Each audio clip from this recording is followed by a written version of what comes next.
What's up, YouTube? Capital G here, round 6 from Nationals. Steven Debrao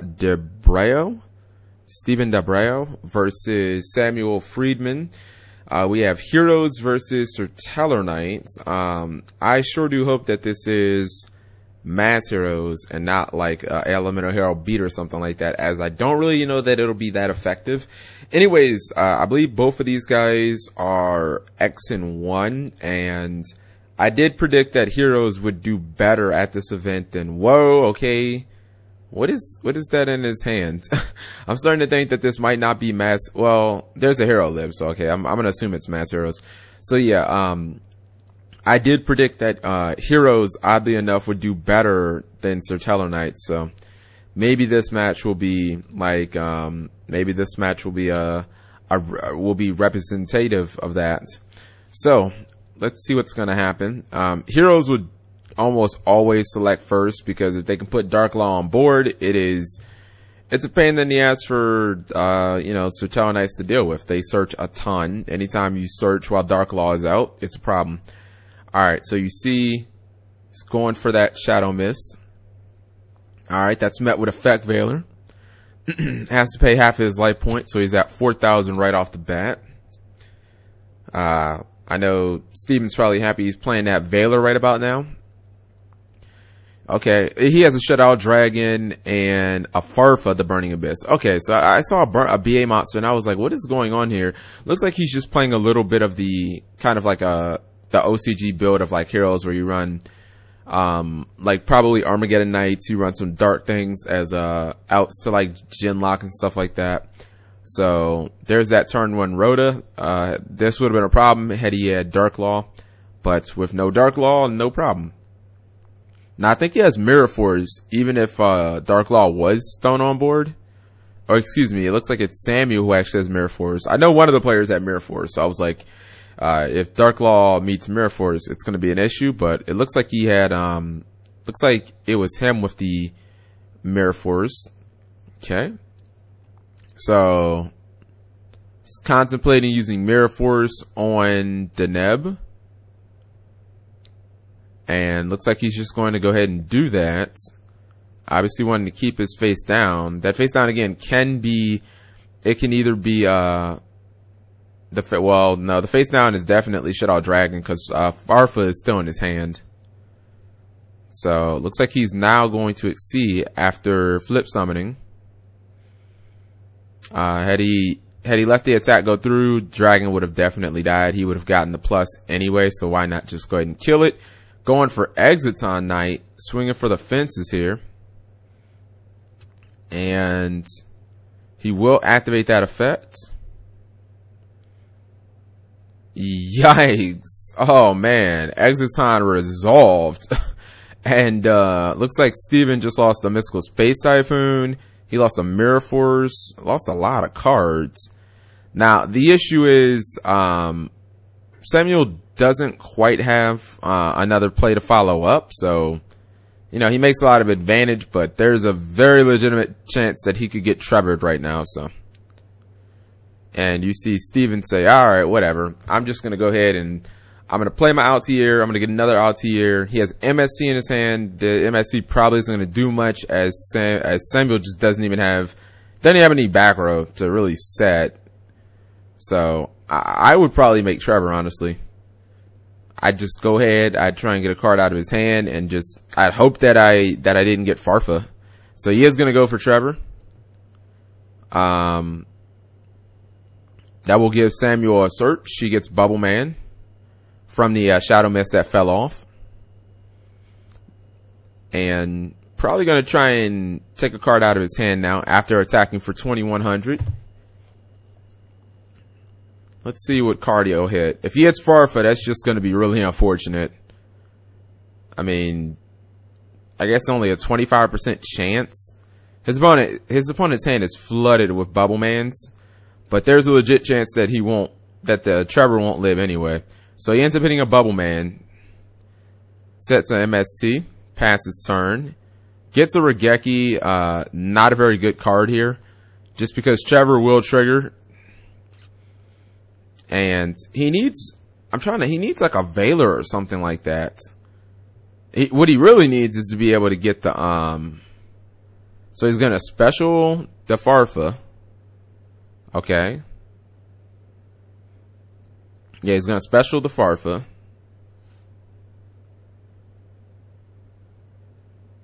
Alright, Farfa's going to blow itself up.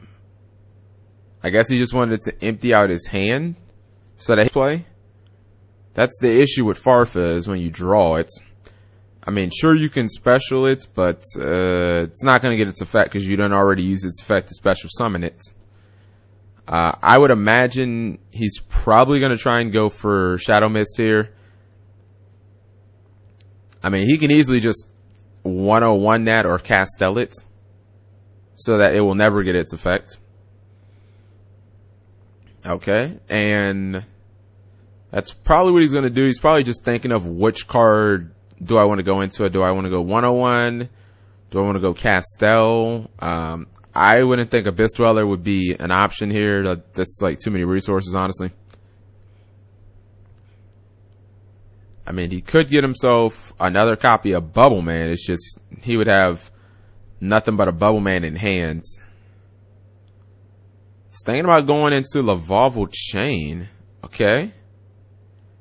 Looks like he's going to send Bubble Man to the graveyard. And what's the follow-up play going to be? He might actually just try and stack his deck, because he can't leave cards in his hand. Otherwise, Trevor, oh, nope, Scoop Phase. Scoop Phase for Heroes. Okay, I guess he just didn't have a way of playing around the Altair in hand, because again, he could have taken out the Trevor on field, but his opponent still had another rank 4 coming next turn. He just had the Altair. Even if he would have drawn a defensive trap, the Mystical Space Typhoon probably could have sniped it anyway. So yeah, he definitely needed, I'd take out those Mirror Forces in a heartbeat. He needed like either Trap, Trick, Chapel, Nightmare. Looks like those are the first things he's going for. He's immediately looking at the Mirror Forces, taking them out. Taking out Raigeki as well. I don't like Raigeki that much against Tellarknights. It's just not that good. We see Defusions, Mystical Space Typhoon, against, what's it called? Let's actually extend this a little bit. Against Sir Tellarknights, Breakthrough Skills, legitimate option. I was wondering if maybe he was playing Light Imprisoning Mirror, as I don't think he's probably playing any light monsters. Even if he is, it's probably just like Neos Alias, who has no effect anyway. His effect is just a Gemini, or, you know, to change his name into the original Neos Alias, which is never relevant. I don't think I've ever activated that effect in my entire life, and I've played quite a few Neos Alias in my time, so never once have I actually used that effect.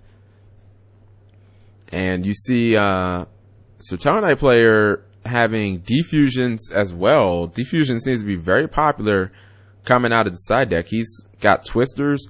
I don't know if I like Twister against Mass Heroes, because, like, okay, it can hit Phoenix Chain, Call the Haunted, and what else? You know, this is not a deck that really relies on Floodgates. It relies a heck of a lot on Dark Law.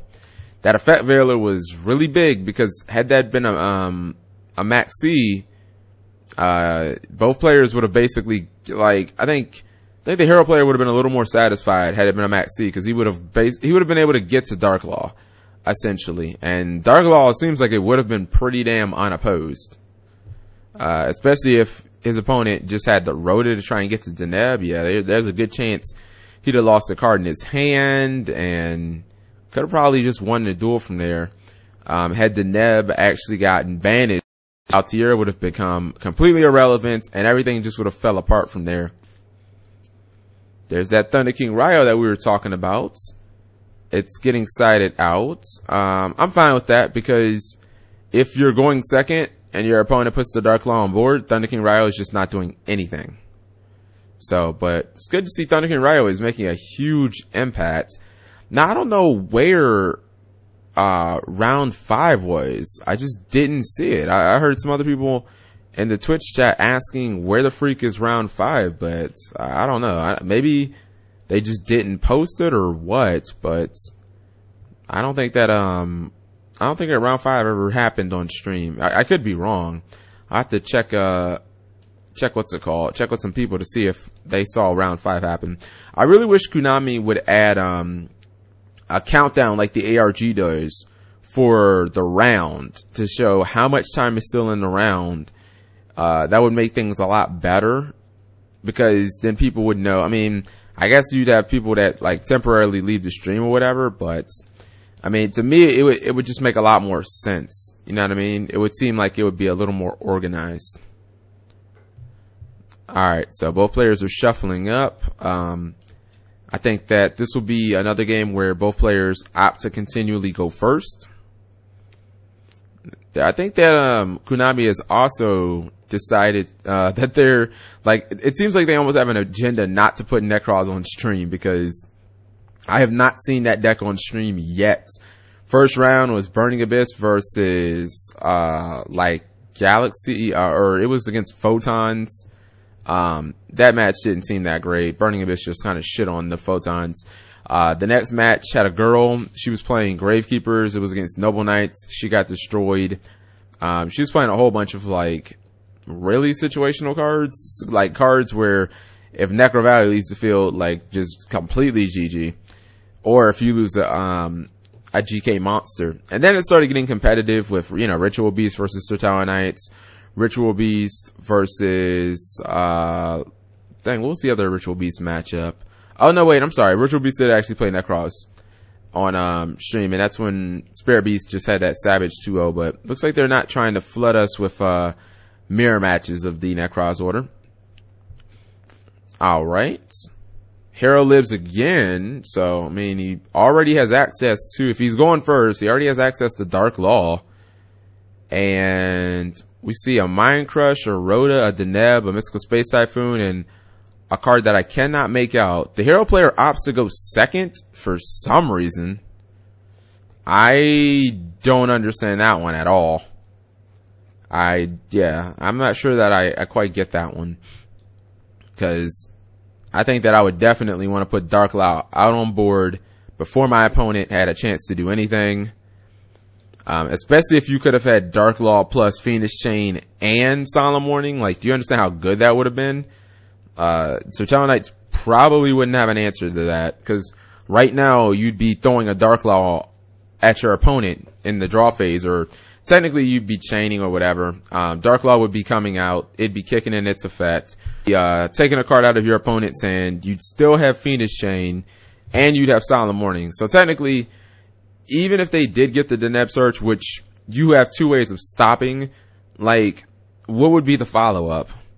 You know what I mean? Or you could just even Solemn Warn the Deneb and banish it, and then make everything in your opponent's hand just completely dead. So Tower Knights are going to set 2. It's not bad. It's not the strongest opening. Now, he has the Mass Change turn 1. So looks like he's immediately going to go for a Hero Lives. Now, here's the crazy thing. He'll obviously be able to get a Mass Change. His opponent could Mind Crush the Mass Change, but he won't, because he knows that he could immediately chain the Mass Change to Mind Crush. But what he doesn't know is that it wouldn't technically be a bad play, because he has 2 Mass Changes. So it looks like he's going to Mass Change Bubble Man. This could be GG right here, honestly. If he's able to drop Acid plus Shadow Mist in the same turn. Let's see if he'll have to, I mean, he'll probably have to burn some back row or something like that. I mean, Acid could just run over the what's it called? Acid could just run over the Deneb. And once again, loses all of his back row during his first turn. That is the second time that that's happened. He loses the Mind Crush and Call of the Haunted. He's gonna Mass Change for Dark Law this time. He might go for Anki. Now he's going for Dark Law. Mainly because I think he wants to go ahead and he wants to get rid of the Deneb. He wants to make the Altair useless. He's doing a ton of battle damage. I foresee he'll set everything. I would not use that Rhoda at all. I believe he has a Rhoda still. Yeah, I believe that Samuel has a Rhoda in his hand. No, I'm sorry. I think he wrote it for the, he may have wrote it for the, no, I think he actually does have a Rhoda still. I don't think he wrote it for the Bubble Man. I think he already had that. I would have set the Rhoda just because if my opponent like blind MSTs it, I'm like, thank God. But, yeah, he has an MST. His whole hand is dead now. This is the power of Darklaw. The Rhoda, if you Rhoda, that's fine. It's just, okay, Darklaw is just going to take a card out of your hand. The Mystical Space Typhoon does not answer what your opponent has on board. The Mind Crush is completely dead because you have no idea what's in their hands. So it looks like he's going to chain Darklaw, which this is going to be really bad. He's going to have to go for Vega because he has to go for a Desperation Xyz. This Xyz has no chance of going through. He has a 25% chance of making sure the Xyz doesn't happen. A 50% chance. If he hits either monster, the Xyz is not happening. Oh, there it is. Now the Xyz will not happen. I mean, he can just summon. Okay, Scoop Phase. Yeah, once he drew that Mind Crush, it was GG. The Mystical Space Typhoon doesn't kill Darklaw. Even if you MST, like, let's say he would have actually ended up hitting the Mind Crush, the most dead card in the Tellarknight player's hand. Even if he would have summoned Vega, he would have probably used Solemn Warning right then and there, and it just would have been game. Or he could have used the Phoenix Chain, which would have forced the Tellarknight player to use the MST, which would have been fine. And then when he would have Exceed, he would have Warning that would have been GG, because the only thing he would have been left with is, he would have had, actually he would have had no cards at that point. So that definitely would have been game. So yeah, there's just certain openings where if your opponent has Darklaw out, and you're playing Tellarknights where you just will lose. For the most part, you desperately need Phoenix Chain. Phoenix Chain and Battle Traps. And I don't know if he's playing any Battle Traps because in 2 duels, we really haven't seen any. We've seen it. Well, no, we saw Mirror Force in game 1, but for the most part, we've seen his back row constantly get nuked. He's setting so many non-chainable traps. The Call of the Haunteds, the Mind Crushes, cards that are not necessarily live, and he needs to get more effect negation. Like, I don't think he's playing Breakthrough Skill, but dude, probably want like 2 Breakthrough Skill and 3 Phoenix Chains just to make sure that your field's not constantly getting raped by Acid this turn, and then during the next turn, Exciton Knight. So, you live and learn, I guess. Live and learn. Let's see what's going to happen in this duel. This match is going by ridiculously fast, and this is how matches with heroes go against Tellarknights. It's like, if you make Darklaw and you protect it, and if you make Darklaw and you can't protect it, then you're definitely going to lose. Haven't seen a Forbidden Lance either. I think I'd like to see a Lance out of what's it called? Out of Samuel, because, just to play around the chance that your opponent does have the Mirror Force or the Breakthrough Skill. Because if you Lance when they Breakthrough Skill, then you do, like, that Breakthrough Skill gets banished, so it's not gonna go to the graveyard as long as you have the Darklaw out or whatever. So he's got Ring of Destruction. He's taking out those Mind Crushes. I guess he figures, look, they're just not working. The Mind Crushes are not working, and he's bringing in Shadow Mirrors instead. Yeah, he had double Mind Crush in game 2. There was really no great time to use it. He could have technically Mind Crushed the Mass Change, but Samuel would have just been able to trigger, or he would have been able to chain it. He would have just been able to chain the Mass Change. He would have lost the card from his hand. He didn't know that the Mind Crush would still technically resolve, and how could he know that? He ended up top decking another Mind Crush, which was absolutely horrendous in that situation, because he didn't know anything in his opponent's hand. All he knew is he had 2 big ass monsters and he needed to kill them, and Mind Crush wasn't going to be able to do jack crap about that. So I guess they're showing on the bottom of the screen like the top tables and whatnot. So I've heard that this event has over 2,000 players, which is definitely good. Shows that Yu-Gi-Oh is in a healthy state. I think the cap on the 50th or the 150th YCS definitely hurt the attendance.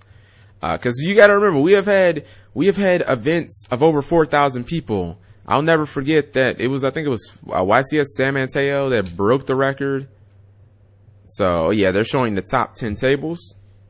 I wish they would show the decks, but I guess that would be a little difficult to, you know, go by and see what everybody's playing or whatever, especially if they're playing like a hybrid deck or something like that to describe it, versus just looking at the standings and posting those on the teleprompter on the bottom. So somebody's playing themselves a breakthrough skill. Heroes have breakthrough skill. Can't really tell who's going first, but whoever acts first is definitely the one who's up. Alpha Nova, I believe that is Vanity's Emptiness. If heroes are going first, and that's a Shadow Mist, and it's a good hand because he definitely has Corki in his hand. He definitely has my main man, what's it called? Goblinberg.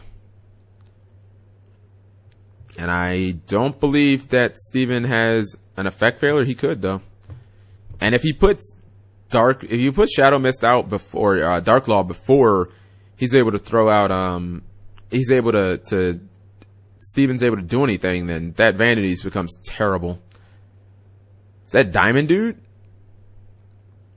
I believe he's summoning Diamond Dude and he's activating the effect. Hits a mass change. Kind of surprised he's even playing Diamond Dude. I guess this is not a traditional version of heroes. See, this is where you need Giant Hand. you could summon Goblinberg. You could go into Diamond Dude, still resolve the effect, and then you just have a play there. Like you'd be able to make you would have been able to make Giant Hand, a card that can already negate the Deneb. So, excuse me, it looks like he did have Effect Veiler. For some reason I thought that was Deneb. Oh, just gonna set back row. And he has Alpha Nova too, but he doesn't want to just throw out, oh man, he keeps missing the Diamond Dude's effects. Hits a Lance. He doesn't want to just throw out, his Vega, knowing that it could get attacked. Alright, so Diamond Dork is getting his attack on. And you gotta feel bad the fact that you got, Diamond Dude twice and you didn't resolve it once. And, again, he still has no Tellarknights. And he got himself a Rhoda. I would be so tempted if I was playing two Diamond Dudes to like try and do Diamond Dude twice. You guys don't even know how tempted I would be. So now he's just attacking. Samuel it looks like he has no fear. He misses Diamond Dude for a third time. Wow. But yeah, it looks like he has absolutely no fear. And he did not set the Alpha Nova. I still think the Eternal Knight chances are like really, really good in this matchup. Cause Samuel just can't do it. Like he's not putting any pressure on him. Especially against 4 back row. Alright, is he gonna burn the Veiler on the Lavalval Chain? I mean, I would imagine you'd have to have some back row that can stop the Lavalval Chain. Because at some point, your back row becomes like not great. I believe that may have been, I can't tell if that was Breakthrough Skill or Solemn Warning. Setting even more back row. Yeah, it was Breakthrough Skill. And that is a wasted Breakthrough Skill. And you really just don't you don't want to have to commit Effect Veiler. He's doing it though. He's committing an Effect Veiler and he's committing an Effect Veiler plus he has to commit an Effect Veiler plus a Breakthrough Skill. Now I guess it's okay because if he makes Dark Law, he's got the Breakthrough Skill to negate it, but dude, I'm gonna cry. If he's able to acid him, I'm gonna fucking cry. I think he has Vanity, so I think he'll be okay. Let's see what he's gonna do. So he Vanities him. Okay, he uses the Vanities so that he cannot use so he can't special summon. I was gonna cry. Now I don't think does Bubble Man go to the graveyard? Even if you can't special summon? So he should stay on the field, right? Yeah, I thought Bubble Man would stay.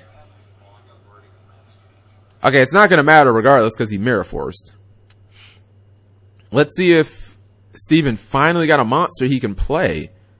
Alright, he's gonna be met with Breakthrough Skill though. I'm guessing he's gonna burn that Breakthrough Skill. Did he set the alpha? If he has an alpha set. Oh, okay. He's gonna burn that alpha. He has another one in his hand. This can be where the comeback starts. So that he can use what's it called? He can use the effect. Alright, so now he's gonna summon Altair. He's gonna summon that Vega right back. Okay. Some reason, trying to figure out why he didn't use, Altair's effect to get the Vega back. Cause Vega's already in the graveyard. Oh wow, he just does not want his opponent using Rhoda. So he uses Alpha Nova on the Rhoda. Okay. I don't really think that's the greatest use of that, but he just must not have that much confidence in his back row. That is crazy. I don't even know if he drew, honestly.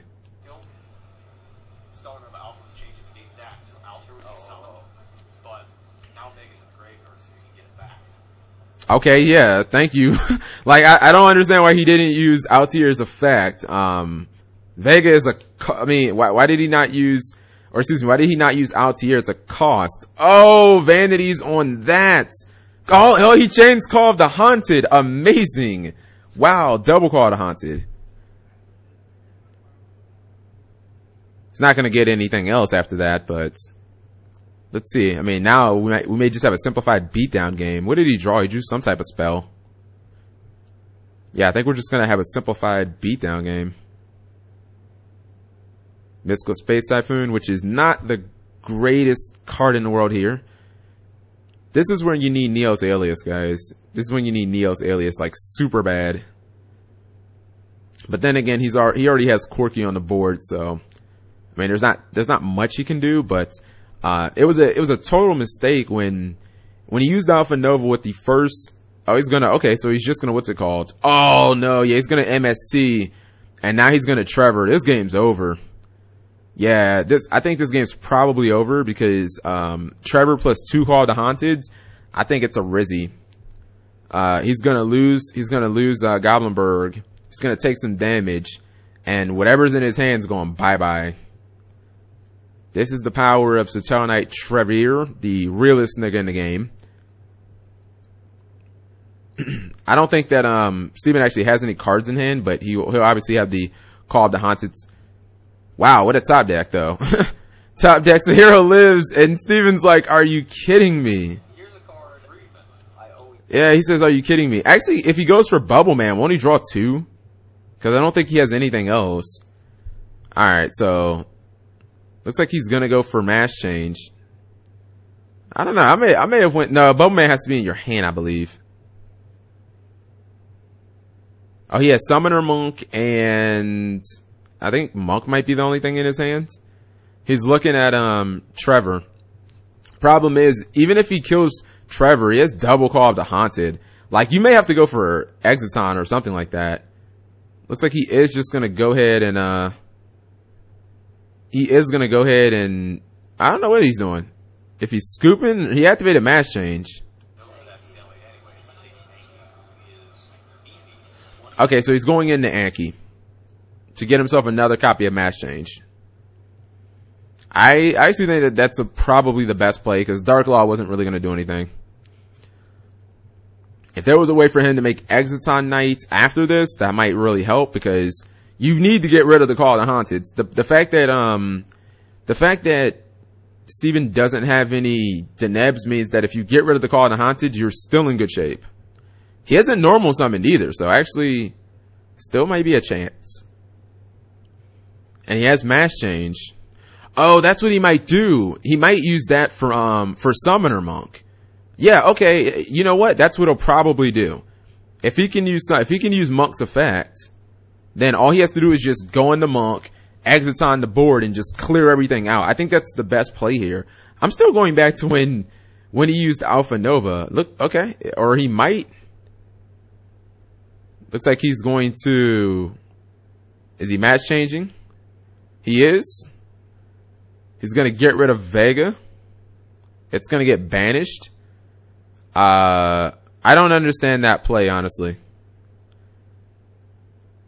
Okay, he must just, yeah, he doesn't have a hand or something like that, because if he had the Monk, he would have done that play. They're saying that he has a Monk and a Bubble Man in his hand, and he just doesn't. Because, I mean, he has the breakthrough skill that he used earlier, so Dark Law is just not going to do anything. And we know that he has another Altair in his graveyard anyway, so you could just call it a Haunted for Altair and just 101 that and just win. Or he could just he could Castell it and then use the other Call of the Haunted. There's multiple ways for him to just win this turn. Not to mention, I believe he top decked Rhoda. This game should be over. He should be able to win during this turn. Oh yeah. Okay, he's going for Unu, which gives him the Neb. He's gonna Call of the Haunted. Yep, and Samuel sees that he has lost the duel. He would have been able to simply use 101, Castell, anything at that point. And that's definitely GG. Heroes played a good duel there, but man, Sotelo Knights they're rocking right now. 2-0 in feature matches. I guess I should have had more faith in Sotelo Knights because the deck is looking very legitimate, guys.